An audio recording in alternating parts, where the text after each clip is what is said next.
আসসালামু আলাইকুম দর্শক। কেউ ডাব মাখা খাইছেন কখনো?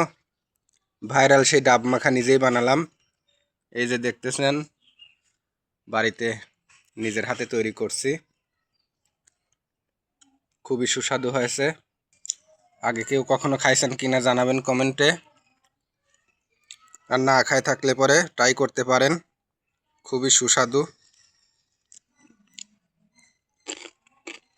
অসাধারণ। লবণ, মরিচ, পেঁয়াজ, ধনিয়ার পাতা, সরিষার তেল, খুব মজা, অসাধারণ মজা। আপনারা একবার ট্রাই করতে পারেন। আর যারা খাইছেন তো তারা তো জানেনই স্বাদ। যারা খান নাই তাদের জন্য আফসোস। সবাই বেশি বেশি লাইক, কমেন্ট, সাবস্ক্রাইব করবেন আর শেয়ার করে দিবেন।